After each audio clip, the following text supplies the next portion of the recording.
떠남의 순종과 받음의 은혜라는 제목으로 하나님의 말씀, 얻음의 은혜죠. 얻음의 은혜라는 제목으로 하나님 말씀 전하도록 하겠습니다. 로마서를 쭉 살펴보다가요, 또 창세기 말씀을 살펴보게 되었는데, 하나님께서 또 아브라함의 삶을 통하여서 또 우리 교회와 또 오늘 살아가고 있는 우리 성도들에게 어떤 은혜를 주시는지, 또 하나님이 은혜를 주시는 만큼 말씀을 통해서 은혜를 함께 나누도록 하겠습니다. 오늘 우리가 창세기 12장 말씀을 읽었는데요, 12장부터 아브라함의 이야기가 시작이 되죠. 12장을 이해하기 위해서는 창세기 1장부터 11장까지를 간략하게 살펴보면은 12장에 시작하시는 하나님의 은혜가 더 크게 우리에게 다가옵니다. 1장부터 11장까지 모든 사건들을 다 살펴볼 수는 없고요, 바로 앞장에 있는 11장, 창세기 11장을 우리가 함께 생각해 보면은요, 창세기 11장에서 어떤 사건이 있냐면 바벨탑 사건이 있습니다. 바벨탑 사건을 등장하고 있는 것을 볼 수가 있는데요, 이 바벨탑 사건이 의미하는 게 있죠. 또 바벨탑 사건이 보여주는 게 있고요. 창세기 11장 3절과 4절 말씀을 보면은 바벨탑을 쌓으려고 했던 그 인간의 마음이 어떠한 마음이었는지를 이렇게 말하고 있습니다. 같이 한번 읽어보겠습니다. 서로 말하되 자 벽돌을 만들어 견고히 굽자 하고 이에 벽돌로 돌을 대신하여 역청으로 진흙을 대신하고 또 말하되 자 성읍과 탑을 건설하여 그 탑 꼭대기를 하늘에 닿게 하여 우리 이름을 내고 온 지면에 흩어짐을 면하기라 하였더니, 온 인류가 한자리에 모였는데, 온 인류가 한자리에 모여서 그들의 마음에 있는 뜻을 중지를 모았습니다. 그런데 그들의 뜻을 모은 것이 무엇이었냐면은 성을 쌓고 탑을 쌓아서 하늘에 닿게 하되 우리 이름을 내자라고 말하고 있는 거예요. 바벨탑 사건을 통해서 성경이 우리에게 말하는 것은 우리 인간의 본성을 말하는 것이거든요. 우리 인간의 내면에 있는 것이 무엇인지를 정확하게 지적하고 있는 것이죠. 바벨탑 프로젝트는 단순한 건축 프로젝트가 아니에요. 바벨탑 사건을 통해서 우리가 깨달을 수 있는 것은 인간이란 존재가 얼마나 교만한지, 온 인류가 얼마나 큰 교만 앞에 있는지를 적나라하게 볼 수가 있죠. 바벨탑 사건을 통해서 온 인류, 우리도 함께 포함이 되는 것입니다. 그 속에서 성취하기 원하는 것은 무엇이었냐면은 하나님 없이도 우리 힘으로 우리가 위대해질 수 있다라는 것이죠. 하나님 없이도, 또 하나님 없이 하나님을 배제하고 우리는 얼마든지 위대해질 수 있다. 또 무엇입니까? 우리 스스로 이름을 높이는 거죠. 우리의 이름을 높이는 존재로, 우리 이름을 높이는 인생으로, 하나님을 중심에 두지 않고 각 개인이 중심이 되어서 내 인생을 높이는 삶으로 나아가겠다. 여러분, 그것이 바벨탑 프로젝트예요. 바벨탑 프로젝트. 하나님이 계시지 않고 내가 중심이 되어 있고 내 인생이 위대해지고 내 이름을 높이고 내가 인정받고, 한번 우리가 그러한 인생을 한번 살아가 보자. 창세기 11장 바벨탑에만 기록되어 있는 게 아니라 오늘날도 동일하죠. 모양과 형식은 다르시겠지만요, 이 바벨탑 프로젝트 가운데 스스로 이름을 내고 스스로 높임을 받고 하나님이 아닌 우리가 중심이 되어서 인생을 경영하자라는 것에 대한 하나님의 반응이 창세기 11장 7절에서 8절 말씀을 보면은 9절까지의 말씀에 나와 있는데요, 같이 한번 읽어보겠습니다. 자 우리가 내려가서 거기서 그들의 언어를 혼잡하게 하여 그들이 서로 알아듣지 못하게 하자 하시고, 여호와께서 거기서 그들을 온 지면에 흩으셨으므로 그들이 그 도시를 건설하기를 그쳤더라. 그러므로 그 이름을 바벨이라 하니 이는 여호와께서 거기서 온 땅의 언어를 혼잡하게 하셨음이니라. 여호와께서 거기서 그들을 온 지면에 흩으셨더라. 우리 스스로를 한번 영광스럽게 해보자. 우리 이름을 내보자. 하나님을 높이는 것이 아니라 우리가 중심이 되어서 우리 삶을 한번 영광스럽게 만들어 보자라는 그 의도와 그 삶의 설계 가운데 하나님께서 어떻게 하셨냐면, 첫 번째는 언어를 흐트러 버렸어요. 언어. 의사소통이 되지 않게 하셨어요. 사람들이 모여서 하는 일이 주의 영광 가리고 스스로 이름을 내려가고 하나님 없이 인생이 존귀하게 되려고 하니까 하나님께서 의사소통이 되지 않도록 언어를 흐트러 버린 거예요. 사람들이 원했던 것은 위대해지는 것이고 하나님이 세우시지 않는데도 인정받기를 원하는 것이었는데, 결국에 그들이 얻은 것은 무엇이었냐면은 하나님이 흩어버리셨습니다. 혼란스럽게 했고요, 하나님의 심판이 임해진 것이죠. 창세기 11장 바벨탑 사건을 통해서 우리가 분명히 한 가지 깨달을 수 있는 것은 무엇이냐면, 인간이 자기 중심적 야망을 가지고 나아갈 때 어떤 결말을 맞이하는지 생생하게 우리에게 보여주고 있는 것입니다. 바벨탑 사건, 창세기 11장에 기록된 사건이니까요, 지금과는 비교할 수 없는 그 옛날 고대 사건의 사건이잖아요. 그런데 이 바벨탑의 시대와 지금 우리가 살고 있는 시대는 과연 다를까요? 외형은 다르고 모양은 다르겠지만 영적으로는, 본질적으로는 결코 다르지 않습니다. 오히려 우리가 살고 있는 시대는 더 교묘하고 더 정교해진 방법으로 똑같은 일이 반복되고 있습니다. 사람들은 여전히 자기 이름을 높이기를 원하고요, 자기 인생이 위대해지기를 원하죠. 우리는 이런 문화 안에서 태어났습니다. 그리고 누가 가르쳐 주지 않아도 이 안에서 살아가고 있죠. 그래서 모든 사람은 끊임없이 자기를 증명하려고 하고 또 인정받기 위해서 애를 쓰고 있고 자신의 가치를 입증하려고 합니다. 그것이 우리가 살아가고 있는 인생이죠. 우리 또한 우리가 자각하지 않으면, 성령께서 깨워주시지 않으면 모양과 형식은 다르겠지만 동일한 삶의 모습으로 우리 또한 살아가고 있는 것입니다. 우리는 인정받기 위해 애쓰고 우리 스스로가 위대해지기 위해서 어떤 애를 쓸까요? 우리가 살아가고 있는 삶의 일상을 보면 돼요. 우리의 꼬리표라고 해도 되나요? 꼬리표라고 하기보다는 우리의 명함이라고 해야 될까요? 어떤 대학을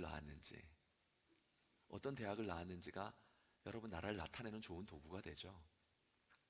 그리고 어떤 직장을 다니는지, 또 그 직장에서의 직책, 여러분 끊임없이 나를 증명하는 것이지 않습니까? 나 어떤 직장 다녀. 제가 가끔씩 어딜 가보면요, 좋은 직장 다니는 사람들은 명찰 끼고 밥 먹으러 다녀요. 근데 여러분, 이거는 단지 우리의 때만 끝나지 않습니다. 우리 자녀들이 공부를 얼마나 잘하는지, 우리 자녀들이 얼마나 좋은 대학을 다니는지, 그들이 어떤 전문직을 가지고 있는지, 그것은 우리도 자각하지 못하는 것 가운데 우리도 스스럼 없이 말하고 있는 거예요. 끊임없이 자기를 증명하고 남들한테 인정받기를 원하고 내 스스로가 위대해지기를 바라는 거죠. 어떤 집에 사는지, 어떤 승용차를 타는지, 이거는요 교회 안에도 들어와 있습니다. 어떤 교회를 다니는지, 여러분 목사 세계에도 교묘하게 들어와 있습니다. 내가 어떤 교회의 목사인지, 좋은 교회의 목사인지, 사람들이 인정하는 교회의 목사인지, 나 거기 목사야, 담임 목사야. 깊이 한번 살펴본다면 과연 그 내면에 감추어진 게 무엇이 있을까요? 그런데 여러분, 이것들이 무엇이냐면 우리가 자각하지 못하는 것 가운데 있는 우리 스스로를 증명하고 우리가 나은 사람, 위대한 사람이기를 원하는 이 영적인 동기, 영적인 이 숨은 모습, 그것이 바로 무엇과 같냐면 하나님께서 무너뜨리시는 바벨탑과 같다는 것이죠. 우리 스스로를 증명하자. 어떤 대학, 어떤 직장, 우리 자녀들, 어떤 승용차, 어떤 집, 어디 교회 담임 목사, 어디 교회 직분자, 근데 중요한 거 한 가지 빠진 거 아닐까요? 그 모든 것들이 없더라도 하나님의 사람 김현석입니다. 그걸로 충분하지 않을까요? 근데 우리는 그것들을 깊이 붙잡지 못하고 세파의 물결에 휩쓸리는 거죠. 우리는 끊임없이 우리 이름을 내서 우리를 증명하기를 원합니다. 교회 안에서도 그런 일이 있습니다. 그런데 우리가 만들어낸 이름, 또 우리가 만들어낸 정체성, 또 우리를 증명할 수 있는 것, 그것은 영원토록 우리를 지탱하지도 우리를 붙잡아 주지도 못하는 것입니다. 제가 창세기 1장부터 11장까지를 좀 살펴봐야 된다 그랬잖아요. 창세기 1장부터 11장까지의 원역사를 보면은 인류의 역사는 계속해서 하나님을 떠나고 하나님을 떠나서 스스로를 증명하려고 하고, 그 증명한 가운데는 하나님께서 심판하시고 저주하시고 책망하시고, 그 결과가 끊임없이 이어지고 반복되고 있습니다. 한 5가지 사건만 간략하게 살펴보면요, 창세기 3장을 가보면은 첫 번째로 아담이 에덴 동산에서 쫓겨나게 되죠. 그렇죠? 두 번째를 보면은 창세기 4장을 가보면은 가인이 아벨을 죽이지 않습니까? 창세기 6장을 가보면은 그 땅에 죄악이 간영하여서 물로 심판을 당하게 되고요. 창세기 8장을 가게 되면은 노아가 술 취하고 함을 저주하죠. 창세기 11장을 가면은 사람이 하는 일이 마음을 모아서 스스로의 이름을 내고 높아지려다가 바벨탑이 무너지게 되는, 끊임없는 저주와 죽음과 심판과 흩어짐, 이것이 창세기 1장부터 11장까지 역사고요. 그리고 오늘날 우리도 결코 다르지가 않습니다. 계속되는 저주, 죽음, 심판, 흩어짐, 그것은 단지 성경에만 기록된 이야기가 아니라 우리 삶에도 동일하게 이어지고 있습니다. 교묘하게 우리가 자각하지 못하고 우리 삶의 다른 모습으로 다가와서일 뿐이지만, 끊임없이 인류의 역사는 이 안에서 다람쥐 쳇바퀴 도는 것처럼 심판, 어두움, 흩어짐, 저주, 끊임없이 반복되는 인생의 굴레 안에 우리는 있는 것입니다. 그런데 이와 같이 다람쥐 쳇바퀴 도는 것 같이 끊임없는 어둠의 반복 가운데 하나님께서 창세기 11장으로 역사를 끝내지 아니하시고 창세기 12장을 시작하게 하시는 것이죠. 11장까지는 어둠의 역사, 어둠이 더욱 깊어지는 역사, 저주가 깊어지는 역사, 심판이 깊어지는 역사였다면 12장에서는 전혀 다른 이야기가 시작되고 있습니다. 하나님께서 누구의 삶 가운데 찾아오시냐면은 아브라함의 삶 가운데 찾아오시는 거예요. 1장부터 11장까지 계속해서 어둡고 희망이 사라진 역사가 반복되고 있는 것 가운데 하나님께서 그 어둠 가운데 빛이 비추는 것처럼 빛과 은혜의 역사를 창세기 12장에서 시작하시는 거예요. 12장 1절 말씀에 이렇게 말하고 있죠. 창세기 12장 1절, 우리 같이 한번 한 목소리로 읽어보겠습니다. 여호와께서 아브라함에게 이르시되 너는 내 고향과 친척과 아버지의 집을 떠나 내가 내게 보여줄 땅으로 가라. 여러분, 11장까지는 계속해서 어둠의 역사잖아요. 저주, 심판, 흩어짐 계속해서 반복되고 있잖아요. 그런데 12장에서 어떤 하나님의 역사가 나타나게 되냐면 여호와께서 아브라함에게 나타나셔서 하나님의 생명의 이야기를 써가신다는 것이죠. 여러분, 이게 바로 복음이에요. 복음은 무엇이냐면 인간이 끝까지 내려갔을 때, 더 이상 희망이 보이지 않을 때, 스스로는 도저히 올라올 수 없을 때, 바로 그 순간에 하나님께서는 인류의 역사 가운데 개입하시는 것입니다. 우리 삶의 스토리가 어둠이 반복되고 있고 심판이 반복되고 있고 나락이 계속해서 반복되고 있다면 여러분 그것으로 끝나는 것이 아니라 여러분 그 어둠의 한복판에 하나님께서 아브라함에게 찾아오신 것처럼 우리 삶에도 하나님께서 찾아오시는 거예요. 이게 바로 복음이에요. 우리는 계속해서 어둡지만 하나님은 밝은 빛으로 찾아오신다. 우리는 심판받아 마땅하지만 심판받아 마땅한 삶 가운데 하나님 구원의 빛을 비춰주신다. 우리는 계속해서 절망의 이야기를 써갈 수밖에 없지만 하나님께서는 우리 삶 가운데 찾아오셔서 희망의 이야기로 바꾸어 가신다는 거예요. 여러분 이게 복음이에요. 성경 전체는 이 이야기에 계속되는 반복되는 이야기가 있습니다. 에베소서 2장 4절과 5절 말씀을 보면은 이렇게 말하고 있거든요. 하나님에 대해서 소개하기를 이렇게 소개하고 있죠. 우리 하나님이 어떤 하나님이시다? 긍휼이 풍성하신 하나님이시다. 근데 하나님께서 삶에 찾아오시는데 어떤 삶의 상황 가운데 찾아오신다고 말씀하시면 허물로 죽은 우리에게 찾아온다 그래요. 죽어 있어요. 생명이 없는 거예요. 어떤 소망이 없죠. 빛이 없죠. 마른 뼈와 같죠. 그런데 긍휼이 풍성하신 하나님께서 허물로 죽어서 생명을 잃어버리고 빛을 잃어버리고 절망한 가득한 상황 가운데 찾아오셔서 그리스도와 함께 어떻게 했다고요? 생명을 주신다는 거예요. 회복을 시켜주신다는 거예요. 역전을 시켜주신다는 거예요. 절망이 아니라 은혜의 이야기로 새롭게 써가시겠다는 거예요.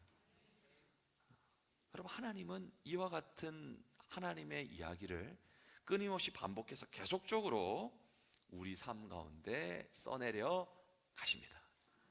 우리가 써가는 삶의 이야기는 죄요, 심판이요, 흩어짐이요, 절망이고 어둠이지만 하나님께서는 그 이야기로 계속해서 우리 인생을 써가는 것이 아니라 끊임없이 우리 삶 가운데 찾아오시고 아브라함에게 이르시되 우리 교회에 이르시되 각 사람의 인생 가운데 이르시되라고 말씀하시고 어둠이 변하여 빛이 되게 하시고 죽음이 변하여 생명이 되게 하시고 절망이 변하여 소망이 되게 하시는 복음의 역사를 이루시는 것입니다. 그 말씀이 오늘 창세기 12장을 시작하면서 하나님께서 우리가 깨닫기를 원하시는 거예요. 이것이 복음이죠. 이것이 은혜죠. 우리가 아무것도 할 수 없을 때, 우리가 살아가면서 아무것도 할 수 없다는 걸 철저히 깨닫을 때 그때 겸손해질 수밖에 없지만 그때 하나님께서 우리는 아무것도 할 수 없을 때 모든 것을 해주시겠다는 복음입니다. 구원을 주시겠다는 약속이고 없는 것을 있는 것으로 부르시겠다는 약속이고 죽은 자도 살리는 능력으로 역사하신다는 하나님이십니다. 그게 복음이고 그게 은혜라는 거죠. 하나님께서 온 인류가 어두운 가운데 있는데 1장부터 11장까지요. 온 인류가 어두운 가운데 있는데 하나님께서 그 어둠을 바꿔서 빛이 되게 하셨다 그러거든요. 너희 인생 가운데 어둠으로 점철되었지만 그 어둠을 바꾸어서 빛이 되게 하시겠다 하는 것이거든요. 그런데 하나님께서 어둠을 바꾸어서 빛이 되게 하시겠다라고 하시는데 어떻게 그 일을 하시느냐? 우리가 12장 1절 말씀을 읽었지만 한 사람을 찾으시거든요. 여러분 하나님께서 많은 사람을 찾지 않으세요. 인류를 구원할 계획을 성취해 나아가시는데 인류에 임한 영적인 어둠을 바꾸어 가실 역사를 써 나아가시는데 하나님은 많은 사람을 찾지 않고 누구를 찾으시죠? 아브람 한 사람 찾으시는 거예요. 한 사람. 그러니까 여러분 한 사람을 통해서 여러분의 가문에 여러분의 삶의 모든 지경에 어둠과 흑암을 하나님은 능히 바꾸실 수가 있는 거예요. 많이 찾지 않으세요. 왠지 아세요? 한 사람이면 충분하거든요. 기드온의 300용사면 미디안의 14만 4천의 군대를 하나님은 이기실 수가 있거든요. 아브라함의 318명의 용사면 그돌라오멜의 4개국 연합군을 얼마든지 전쟁으로 승리할 수가 있으시거든요. 하나님 한 사람 찾으시는 거, 한 사람. 여러분 한 사람이기 때문에 외롭죠. 한 사람이면 외로워요. 그런데 여러분 한 사람이면 외롭고 연약할 수 있는데 하나님은 그 한 사람을 통해서 하나님 역사를 써 가시거든요. 하나님 그렇게 하시는 하나님이십니다. 지금 여기서 말씀 가운데 찾아가시고 복음 주시고 감동 주시고 깨닫게 하시고 믿게 하시는 그 한 사람을 통하여서 그 가정과 가문을 뒤집어 놓으시는 거예요. 그런데 하나님께서 그렇다면 한 사람을 찾으시는데, 한 사람을 통해서 하나님께서 마치 하나가 천을 이루고 천이 만을 이루는 것 같은 역사를 써내려 가시는데, 그 한 사람은 어떤 사람이냐라는 거죠. 아브라함이 어떤 사람인가? 그렇다면 하나님이 찾으시는 한 사람, 하나님이 찾아오시는 한 사람이니까 그는 신실하고 그는 경건하며 그는 하나님 앞에서 쓰임 받을 수 있는 그와 같은 영적인 덕목을 가지고 있는 사람인가? 그는 어떤 사람이었을까요? 아브라함이 경건한 사람이었을까요? 아브라함이 신실한 사람이었을까요? 아브라함이 하나님이 부르시기에 합당한 사람이었을까요? 어떨 것 같아요? 하나님 한 사람 찾으시잖아요. 그 한 사람을 통해서 반전의 이야기를 써가야 되니까 좀 위대한 어떤 삶의 히스토리가 있어야 되지 않을까요? 그런데 아브라함에 대해서 정확하게 성경은 이렇게 말하고 있습니다. 여호수아 24장 2절이죠. 같이 읽어보겠습니다. 옛적에 너희의 조상들 곧 아브라함의 아버지 데라와 그의 아들들이 강 저쪽에 거주하며 다른 신들을 섬겼더라. 아브라함이 어떤 사람이라고 말하고 있냐면 제가 웃음이 나온 이유가 뭐냐면 아브라함이 우상 숭배자였어요. 조금도 준비되지 않은 사람이었어요. 하나님이 찾으신 한 사람, 하나님 한 사람을 통해서 온 인류의 역사를 바꿔가실 하나님의 위대한 이야기를 써가시려고 하는데, 그 아브라함을 성경에서 정확하게 뭐라고 하면 우상을 숭배하는 데라의 아들들이었다라고 말하거든요. 우상 숭배하는 사람이었다. 하나님 앞에 준비되지도 않았고 경건하지도 않았고 신실하지도 않았고. 우리 사람의 생각을 할 때 여러분, 우리의 생각과 하나님의 생각은 너무 달라요. 우리 생각과 하나님의 생각은 너무 다른 거예요. 하늘이 땅에서 높은 것처럼 하나님의 생각은 높으신 겁니다. 우리는 준비된 사람, 우리는 신실한 사람, 우리는 경건한 사람, 우리는 그렇게 생각하죠. 근데 하나님은 그렇지 않아요. 하나님은 우상을 숭배했던 데라의 아들이었던 아브라함을 통해서 하나님의 거룩하고 복되고 영광스럽고 역전의 이야기를 하나님 써가시는 겁니다. 여러분, 한 사람 한 사람이 주님 앞에 서 있는데, 여러분과 제가 주님 볼 때 여러분 신실하지 않습니다. 저와 여러분 주님 앞에 신실하지 않아요. 목사님 또 저렇게 말씀하시네. 여러분, 여러분의 기준이 사람과 비교한다면 여러분이 신실하다고 여러분은 말할 수 있을지 모르겠어요. 저는 사람의 기준에서 여러분들과 저를 비교하고 싶지 않아요. 사람의 기준에서 신실하다, 사람의 기준에서 경건하다, 사람의 기준에서 정결하다, 이사야 말씀에서 하나님 정확하게 말씀하셨거든요. 너희의 의는 더러운 옷과 같다고. 사람하고 비교해서 나와봤자 뭐가 더 낫겠습니까? 그 차원이 아니거든요. 하나님 기준에서 볼 때 저와 여러분은, 우리 모두는 신실하지도 못하고 경건하지 못하고 준비되어 있지도 않고 우리 스스로의 힘과 능력으로 무언가 나 한 명의 인생도 누군가의 힘명도 인생도 바꿀 수 없는 여러분 부족하고 연약한 사람입니다. 그런데 하나님은 그 연약한 인생을 붙드시거든요. 우상 숭배자 다라의 아들이었던 아브라함에게 찾아오시거든요. 그 이유는 바로 무엇인지 아십니까? 누구도 하나님 앞에서 자랑치 못하게 하시기 위함이에요. 하나님이 하신다는 것을 드러내시기 위함인 거예요. 하나님 홀로 영광 받으십니다. 하나님이 하시는 거예요.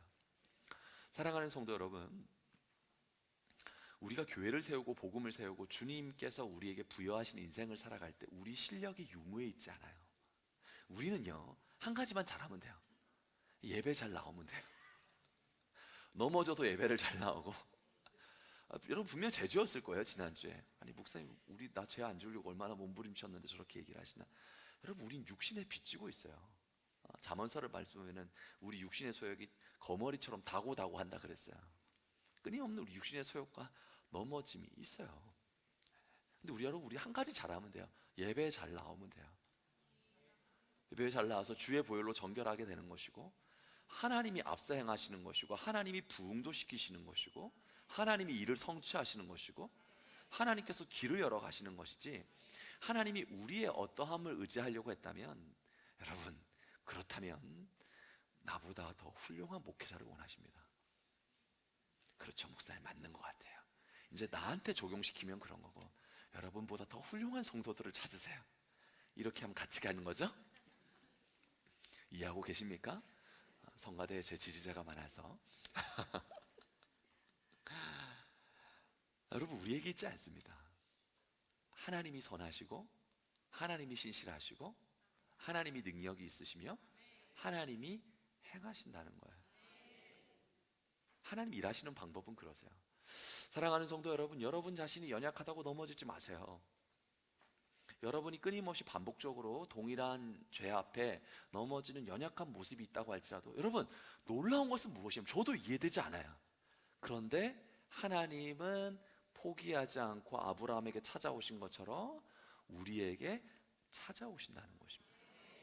그게 복음이에요. 그게 복음이에요. 그게 측량할 수 없는 사랑이에요. 우리는 넘어지지만 하나님은 신실하게 찾아오신다는 복음이고 은혜이죠.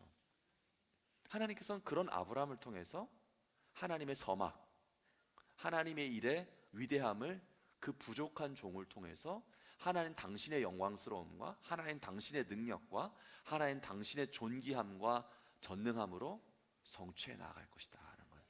여러분, 우리 교회가 어떤 교회가 되어야 되냐면, 자꾸 우리를 보면 안 돼요.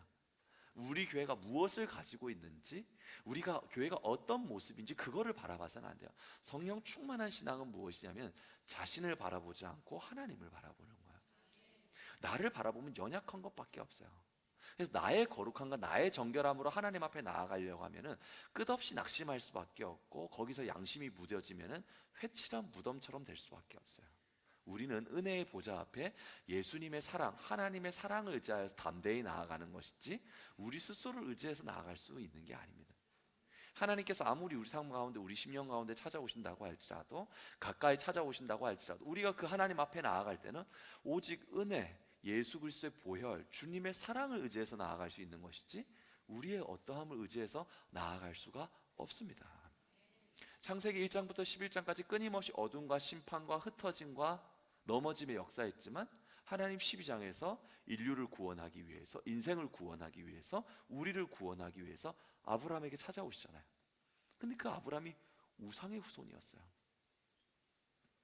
여러분, 동일한 은혜가 우리에게 있는 줄로 믿습니다. 주도권은 하나님에게 있다는 것이죠. 그런데 문제는 여기에서 끝나지 않아요. 하나님께서 아브라함을 찾아온 것으로만 끝나지 않고, 창세기 11장 30절을 보면은 더 현실적인 문제를 우리에게 정확하게 보여주고 있거든요. 창세기 11장 30절 말씀 같이 한번 읽어보겠습니다. 사레는 임신하지 못함으로 자식이 없었더라. 짧은 문장의 말씀이지만 여기 굉장히 현실적인 문제가 담겨져 있거든요. 여기서 어떤 말을 하고 있냐면, 사레는 임신하지 못하였으므로, 여러분, 이 말 속에서 모든 이야기가 끝나는 거예요. 그런데 임신하지 못했으니까 자녀가 없는 거잖아요. 그런데 하나님은 굳이 이걸 한 번 더 강조를 하시거든요. 임신하지 못했으면 자녀가 없다는 걸 뻔히 알 수 있는데, 그것을 노출시키면서 또 한 가지 무엇이냐면, 자식이 없었다는 걸 또 노출시키고 있는 거예요. 두 번의 강조를 하고 있는 거죠. 여러분, 그 히브리어 성경, 특별히 성경은 밑줄을 그을 수가 없습니다. 대문자가 따로 없어요. 그래서 성경에서는 강조를 할 때, 아주 우리에게 각인을 시킬 때 반복을 해요. 그게 히브리어의 특징이에요. 그래서 성경을 우리가 읽다 보면은 히브리어 성경도 마찬가지고 헬라어 성경도 뭐죠, 반복이 있는 것을 볼 수가 있는데, 그거는 굉장히 강조하시는 것이고 우리에게 아주 선명하게 새겨주는 거예요. 어떤 선명함을 지금 하나님은 새겨주고 있냐면, 아브라함은 우상의 후손이다라는 것을 말씀하고 있고, 사라는 어떻게 말하면 임신하지 못할 뿐만 아니라 자식이 없다라는 것을 분명하게 말하고 있는 거예요. 그렇다면 여러분, 여기서 한 가지, 이거를 우리가 알고 보면은 문제점이 발생을 하거든요. 그러면 이 사라의 이 불임의 문제, 자녀가 없는 문제를, 이때 당시 아브라함이 75세고 사라가 65세니까 사람의 힘으로 해결할 수 없잖아요. 자연적인 방법으로는 도저히 해결할 수 없는 문제잖아요. 그렇다면은 창세기 12장 2절에서 하나님께서 어떤 말씀을 아브라함 부부에게 주시냐면, 이 말씀을 주시거든요. 창세기 12장 2절 말씀을 보면은, 하나님께서 이 말씀을 주신단 말이죠. 내가 너로 큰 민족을 이룰 것이다. 내가 너로 큰 민족을 이룰 것이다. 그렇다면 사라는 임신하지 못하여 자식이 없다고 그랬는데 아브라함과 사라의 관계 속에서 큰 민족을 이루는 것이 이 두 사람의 힘으로 가능합니까? 불가능합니까? 불가능한 거예요. 하나님께서 우상의 후손에게 찾아와서 그에게 잉태하지 못하고 자식이 없는 현실적인 문제가 있지만 하나님께서 창세기 12장 2절 내가 너로 큰 민족을 이루겠다는 것은 무엇을 말씀하시냐면 내 능력과 내 전능함으로 이 문제를 해결하겠다는 것을 말씀하시는 것입니다.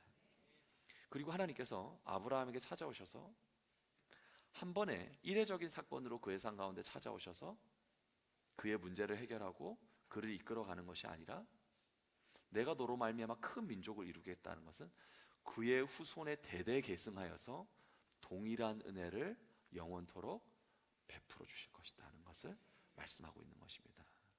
여러분, 이 하나님의 은혜가 저와 여러분에게 동일하게 흘러가고 있습니다. 우리의 삶은 문제투성이일 수 있고 우리의 삶은 한계가 투성이일 수 있고 창세기 1장에서 11장까지 반복되는 것처럼 끝없는 어둠과 끝없는 심판과 끝없는 흩어짐의 반복이 될 수가 있지만 하나님은 그 속 가운데 찾아오셔서 인생을 바꾸실 뿐만 아니라 현실적인 문제가 있다고 할지라도 하나님은 그 문제를 하나님의 능하심과 하나님의 능력으로 해결해 가시겠다는 거예요. 여러분, 이 구원의 소식이 우리 안에 있습니다. 우리는 부족하지만 하나님은 능하시고 우리는 넘어지지만 하나님 우리를 일으켜 주시고 우리는 문제투성이지만 없는 것을 있는 것으로 부르시는 하나님께서 그 문제를 해결해 주신다는 것입니다. 그래서 찬송가를 보면은 이런 찬송가가 있거든요. 찬송가 486장인데 이렇게 찬양이 시작이 돼요. 어떻게 찬양이 시작이 되냐면 여러분이 찬양하실 텐데 이 세상에 근심된 일이 많고 참 평안을 몰랐구나 내 주 예수 나로라 부르시니 곧 평안이 시리 2절 한번 불러볼까? 이 세상에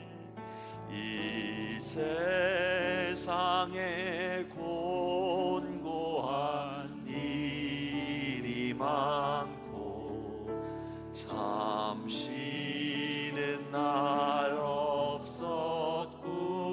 없었구나 내 주 예수 날 사랑하시오니 곧 평안히 쉬리로다 3절 불러봅니다. 이 세상에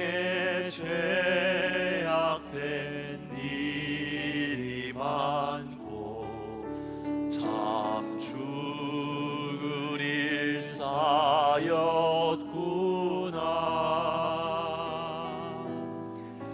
내 주 예수 날 건져 주시오니 곧 평안히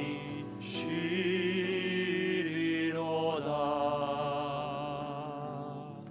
여러분 여기서 보세요. 이 찬송가에서 뭘 말하고 있냐면 이 세상에 있는 일이 어떤 일이라고 말하냐면 오직 근심의 일이 가득하고 평안을 모르는 일이 가득하다라고 말하잖아요. 공고한 일이 많고 쉬는 날이 없다라는 것을 우리의 삶을 말하는 것이거든요. 우리가 이 땅을 살아갈 때 죄악된 일이 많고 참 죽을 일이 쌓여 있음을 우리의 삶을 말하고 있는 것이거든요. 그런데 하나님은 그 인생 가운데 찾아오시는 거예요. 그리고 은혜를 베풀어 주시고 문제 또한 해결해 주신다는 거예요. 여러분 이게 복음입니다. 여러분 이게 은혜입니다. 그리고 이 복음과 은혜는 여러분 창세기 12장 아브라함과 사라의 삶 가운데만 나타나는 것이 아니라 오늘날 이 자리에 앉아 있는 동일하게 저와 여러분에게도 하나님 역사하기를 원하시는 것입니다.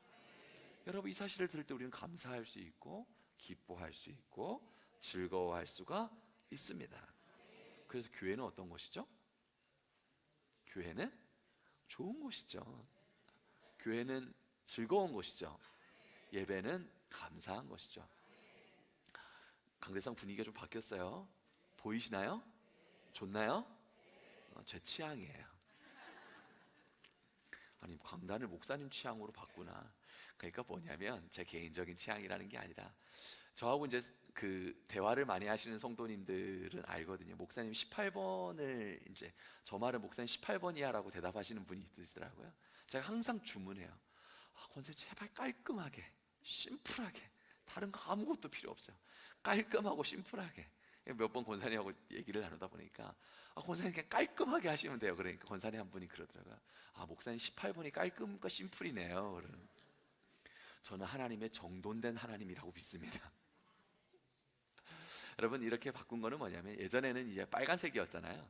빨간색이었는데 그렇죠. 1980년대, 70년대 예전에는 교회들이 뒤에는 다 우단으로 돼 있었고 해달의 장막을 의미하는 예전에는 그랬어요. 그랬는데 여러분, 그거는 하나의 형식에 불과한 거고요. 하늘에 있는 성소는 사람에 있는 것으로 감히 측량하고 담을 수가 없다고 히브리서에 말씀하고 있잖아요. 우리의 강단이 되었든지 예배 분위기가 되었든지 예배 문화는 여러분 이 시대에 맞게끔 은혜가 충만히 성령이 임할 수 있도록 우리는 거기서 협의해서 바꾸어 가면 되는 거예요. 그래서 여러분, 이 색깔 제가 고른 거 아니에요. 제 마음을 아는 장로님께서 고른 거예요. 저 감사합니다 하고 받았죠. 제가 바꾼 거 아니에요. 저는 기도 중에 좀 바꿨으면 좋겠다. 내년에 새 가족이 많이 올 것 같은데 빨간색이 있으면 젊은 성도들이 오면은 약간 좀 부담스러울 수도 있잖아요. 근데 기도하면서 장로님께 말씀드렸더니 역시 기도하면서 응답받아서 말씀드리면 즉시로 이루어지는 거예요. 금요일날 응답받아서 말씀드렸는데 이렇게 된 거예요. 한 주간의 그 시간을 지나서. 여러분, 좋죠? 하나님께서 은혜를 주시는 줄로 믿습니다. 여러분, 본문 말씀으로 다시 한번 돌아가서 말씀을 보면은요 12장 1절인데요 12장 1절 같이 한번 읽어보겠습니다. 여호와께서 아브라함에게 이르시되 너는 내 고향 친척과 아버지의 집을 떠나 내가 내게 보여줄 땅으로 가라. 자, 이 말씀 속에서 묘한 긴장감을 한 가지 발견할 수 있어요. 우리가 지금까지 살펴봤던 것처럼 어둠과 절망, 심판과 흩어짐이 가득한 그 아브라함의 삶 가운데 하나님이 찾아오셨다는 건 대단한 은혜죠. 놀라운 은혜예요. 그런데 하나님께서 은혜를 주신과 동시에 여러분 이거 명심하셔야 돼요.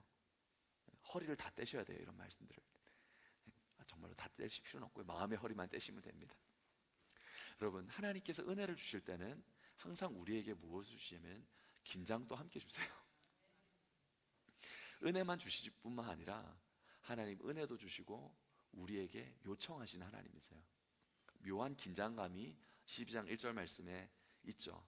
하나님께서 은혜를 주시고 그 예상 가운데 찾아오시지만 무엇이라고 말씀하시냐면은 내 고향과 친척과 아버지의 집을 떠나라고 하는 거예요. 하나님 떠날 것을 말씀하세요. 하나님이 너무 좋거든요. 우리 주님의 부르심이 너무 감사하잖아요. 근데 주님은 부르시면서 동시에 무엇을 말씀하시냐면은 떠날 것을 말씀하시는 거예요. 고향과 친척과 아버지의 집이거든요. 여러분, 오늘 고향만 다룰 거예요. 그래서 오늘 말씀은 고향 한 절에 원래 파생된 말씀이에요. 친척과 아비의 집은 제가 다음 주나 또 이렇게 나누도록 하겠습니다. 고향 한 가지만 살펴보도록 하겠습니다. 하나님께서 고향을 떠나라고 하는데 이것이 우리에게 무엇을 오늘날 떠나라고 말씀하시냐, 그리고 무엇이 예비되어 있는 것을 말씀하시는지를 살펴보도록 할게요. 고향을 떠나라 그랬는데 고향은 무엇을 말하냐면 에레츠라고 하는 것인데 물질적인 안정을 뜻하는 것입니다. 물질적인 안정. 친척을 떠나라라고 하는 것은 몰래 에트라는 것인데 관계적 보호를 떠나라는 것을 말하는 거예요. 아버지의 집을 떠나는 것은 베이트 아브라는 것인데 정서적인 평안함을 떠나라라고 말씀하는 거예요. 그 중에서 우리는 고향, 물질적인 안정만을 살펴볼 건데, 여러분, 하나님은 우리를 은혜 가운데 찾아오시지만 은혜 가운데 찾아오시면서 하나님은 또한 떠날 것을 말씀하는 거예요. 고향을 떠나고 친척을 떠나고 아버지의 집을 떠나라. 어떤 거예요? 물질적 안정이 주는 것이 참된 평안이 아니니까 물질적 안정이 준다고, 물질이 너에게 안정을 준다고 했던 너 삶의 모습에서 떠나라는 것을 말하는 것이죠. 에레츠라고 그랬는데 이거 땅을 의미하는 것이거든요. 땅인데 여러분, 고대 농경사회에서의 땅이라는 것은 생존 그 자체입니다. 생존 그 자체. 고대 농경사회가 지금 이 시대와도 너무나 비교가 잘 되는 것 같아요. 여러분, 여기 땅 한 평만 딱 가지고 있어도 어떨 것 같아요? 웃는 분 한 분밖에 없어서 다른 분들은 목사님, 우리는 창세기 12장을 다 통과한 신앙입니다.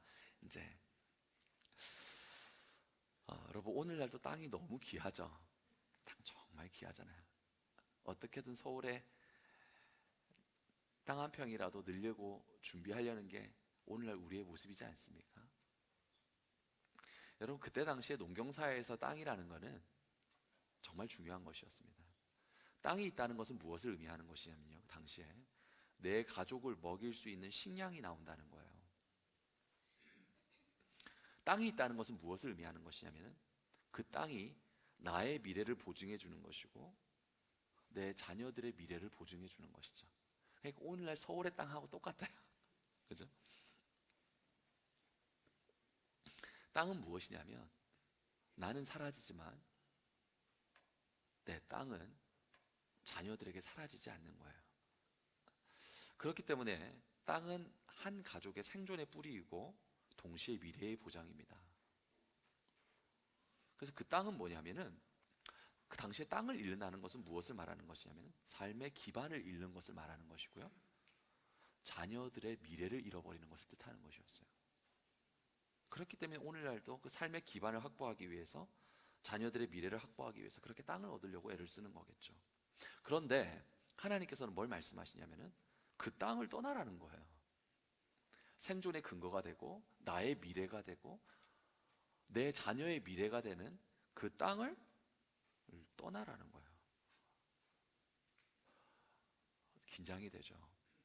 하나님의 부르심은 너무 좋지만 하나님은 떠나라고 말씀하시는 거죠. 그리고 이 땅을 떠나라는 의미 속에서는 또 어떤 의미가 함께 포함되어 있냐면은 아브라함이 그때 당시 살던 곳이 갈대아 우르거든요. 갈대아 우르라는 땅이었는데 갈대아 우르를 떠나라는 거예요. 갈대아 우르를 떠나라는 것인데, 갈대아 우르라는 당시 사회에서 굉장히 문명화된 도시였습니다. 그래서 강에서 물을 끌어다가 농사를 지을 수 있는 관계시설이 유적을 보면 발견되고 있고요, 그리고 두터운 성벽이 있었고 왕의 군대가 있었어요. 성벽이 있고 싸울 수 있는 군대가 있다는 것은 여러분 신변의 보호를 받을 수 있는 거죠. 보호를 받을 수 있는 거예요. 우리 시장에서는 무역이 굉장히 번성했고요, 사람들은 갈대아 우르에서 그 메소포타미아 문명 속에서 안정된 삶을 누릴 수가 있었습니다. 근데 하나님께서는 그 땅을 떠나라는 거거든요. 그 땅을 떠나라. 오늘날도 우리에게 동일하게 말씀하시는 것이거든요. 사랑하는 성도야, 떠나라라고 말한 것인데, 여러분, 이것은 무엇을 말씀하시는 것이냐면 하나님은 우리 삶의 궁극적인 안정에 대해서 여러분 새롭게 정립해 주시기를 원하십니다. 우리는 땅이 있고 재물이 있고 이것이 우리 삶을 안정시켜 주실 수 있을 거라고 생각하고 있는데, 이 땅은 우리에게 그렇게 요구하고 가르치고 있지만 참된 안정과 참된 평안은 물질이 줄 수 있는 것도 아니고 땅이 줄 수 있는 것도 아니고 하나님이 줄 수 있다는 것을 하나님께서는 가르치시는 거예요. 아브라함이 갈대아 우르 땅을 떠나는 것은 어떤 삶을 직면하게 되는 것이냐면, 첫 번째로 물이 없어요.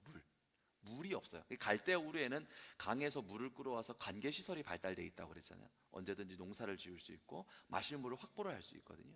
그런데 아브라함이 유목민의 삶을 살아가게 된다는 것은 무엇이냐면 당장에 물이 없게 되는 거예요. 그래서 창세기 26장을 가보면은 이삭과 그랄의 목자들이 무엇을 다투고 싸우는 걸 볼 수가 있냐, 우물을 다투고 싸워요. 에색, 그릿, 르호봇 이렇게 되죠.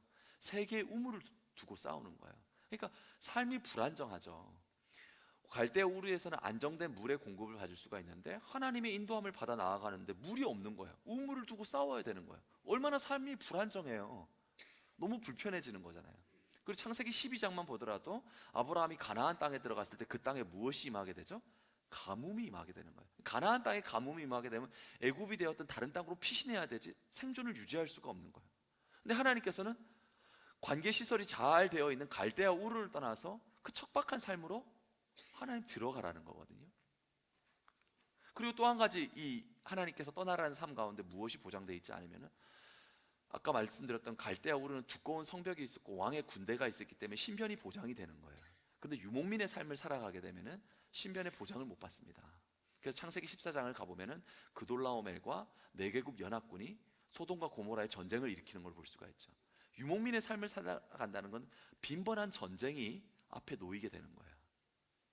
하나님께서 이토록 안정된 삶을 내려놓고 하나님의 인도함을 받으라고 그러는데 물도 즉시로 구할 수도 없고 전쟁도 빈번한 삶으로 하나님께서 인도하시는 것이거든요. 여러분, 이해되지 않지 않나요? 그래서 하나님께서 우리를 은혜를 주시는 건 너무 좋은데 왜 하나님 우리를 이렇게 내려놓고 하나님의 인도함을 받는 삶, 이렇게 어려운 삶으로 우리를 인도하기를 원하시는 걸까? 물음표가 생기지 않습니까? 성가대가 잘 고개를 끄덕이는 것 같아서 제가 영적으로 지금 회복을 하기 위해 성가대를 보는데 다 잘 듣고 계시죠? 근데 하나님은 진정한 공급, 진정한 안정, 진정한 보호에 대해서 새롭게 정립하기를 원하시는 거예요. 그게 바로 무엇이냐면 창세기 15장 1절입니다. 같이 한번 읽어보겠습니다. 함께 있습니다. 아브라함아 두려워하지 말라. 나는 내 방패요 지극히 큰 상급이니라. 아멘. 갈대아 우르의 그 발달된 문명이 그 속에서 땅을 소유한다는 것이 너의 방패가 되고 너의 상급이 되고 너의 안정이 되는 것이 아니라 하나님이 우리 방패가 되시고 하나님이 우리 소유가 되시고 하나님이 우리의 상급이 되어주신다는 거예요. 하나님께서 왜 우리에게 하나님의 인도하심을 따라오기를 원하시는 것이냐면은, 여러분, 우리의 가치관과 우리의 세계관을 완전히 뒤바꿔 놓기를 원하시는 거예요. 우리는 서울에 땅이 있어야 되거든요. 아닌가요? 우리 서울에 땅이 있어야 돼요. 될 수 있으면 뭐가 있어야 되죠? 될 수 있으면 아파트가 있어야 돼요. 아파트. 여러분, 너무 엄숙한 것도 좋은데 소통이 돼야지 말씀이 들어가니까요. 아파트가 있어야 돼요. 될 수 있으면 국민 평형 이상으로 있어야 돼. 아니에요? 목사님 우리를 뭘로 보시고 그렇게 생각해요? 맞잖아요. 맞아요. 아니에요? 근데 하나님은 우리 이것을 바꿔놓게 새롭게 빚기를 원하시는 거예요. 서울에 아파트가 있다고 해서, 국민 평형이 있다고 해서, 갈대아 우르의 그 관계 수로가 있다고 해서, 군대가 있다고 해서 그것이 너의 삶을 지켜주지 못한다는 것이거든요. 하나님이 우리의 지극히 큰 상급이 되시고 방패가 되시는 하나님이시다. 여러분, 그렇기 때문에 하나님은 자꾸 떠나라는 거예요.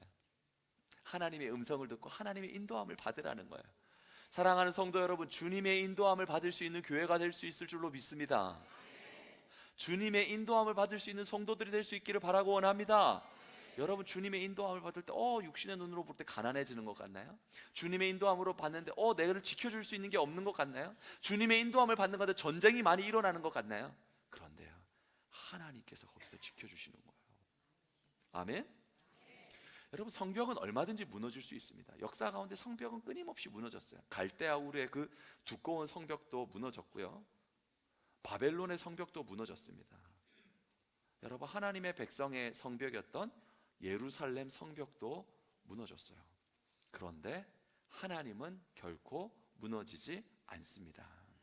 이사야서 26장 4절에 이렇게 말하죠. 같이 읽어보겠습니다. 너희는 영원히 여호와를 의뢰하라. 주 여호와는 영원한 반석이심이로다. 아멘. 여러분, 우리 성벽이 누구세요? 하나님. 하나님 우리 지켜주시는 거예요. 하나님 우리 반석이 되어주시는 거예요. 그러니까 너희가 이 땅에서 안전된 고향에서, 땅에서 얻을 수 있는, 땅에서 확보할 수 있는, 땅이 보장해주는 그것을 절대로 너희를 보호해주지 못해. 그것을 언제든지 앗아갈 수 있는 거야. 그러나 하나님이 너희를 지켜주실 때 영원토록 보호받을 수 있다라고 말씀하시는 것입니다. 여러분, 갈대아 우르의 군대요, 그 발달된 문명의 왕의 군대, 삶의 보장과 신변을 해주는 군대. 근데 아무리 강한 군대라고 할지라도 더 강한 적을 만나면 패배하는 거예요. 애굽의 기마병들이 얼마나 강력한 군대였습니까? 그런데 하나님의 바람 한번 부시니까 홍해에 수장되잖아요. 역사상 아수르의 군대요, 얼마나 막강한 군대였습니까? 그럼 지금까지 남아있나요? 남아있잖아요. 여러분, 우리를 지켜줄 수 있는 게 뭐가 있을까요?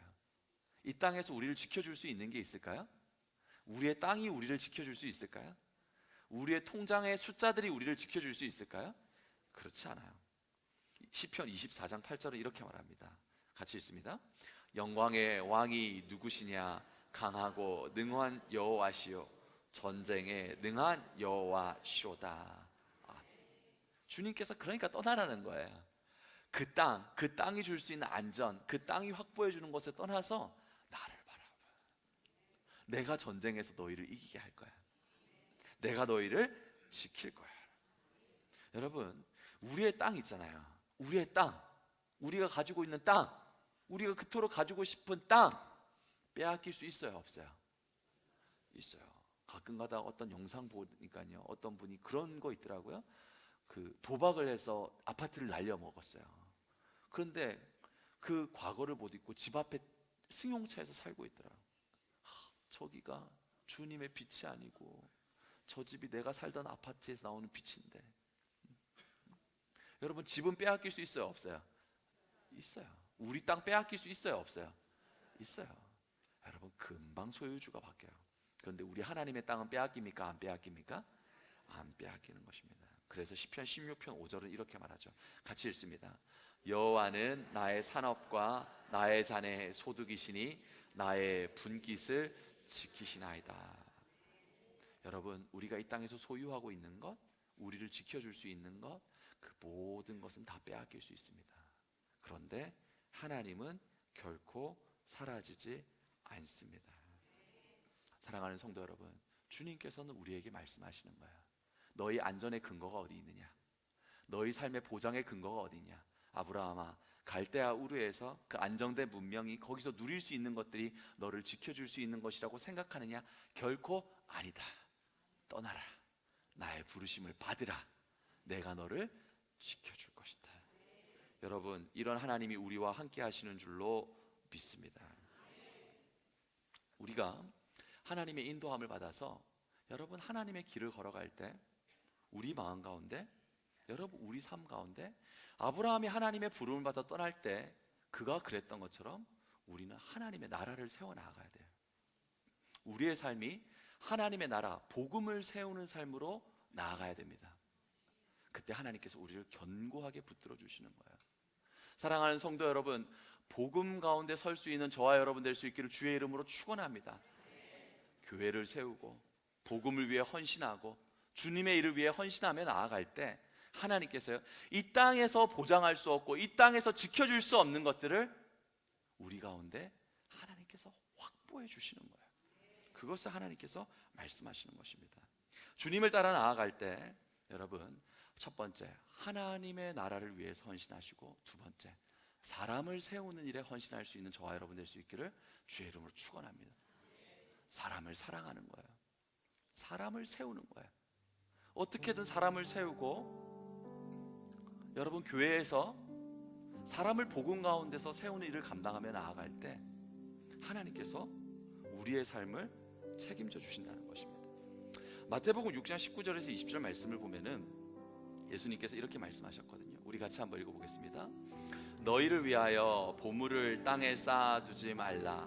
거기는 점과 동록이 해하며 도둑이 구멍을 뚫고 도둑질 하느니라. 오직 너희를 위하여 보물을 하늘에 쌓아두라. 거기는 좀이나 동록이 해하지 못하며 도둑이 구멍을 뚫지도 못하고 도둑질도 못하느니라. 우리가 주어진 삶의 모든 기회, 우리에게 주어진 모든 삶의 시간, 복음을 위해서, 하나님 나라를 위해서 사람을 세우며 나아갈 때 여러분, 하늘의 영원한 것이 우리를 지켜주시는 줄로 믿습니다. 주님께서는 말씀하시는 건요, 은혜로 우리를 찾아오시는데 묘한 긴장감을 주세요. 이전에 익숙했던 것에서 떠나라는 거예요. 하나님께 모든 것을 맡기라는 거예요. 하나님을 온전히 신뢰하라는 거예요. 여러분, 반드시 승리할 줄로 믿습니다. 하나님께서 없는 것을 있는 것으로 우리 삶 가운데 행하시는 하나님이 우리 삶 가운데 역사하실 줄로 믿습니다.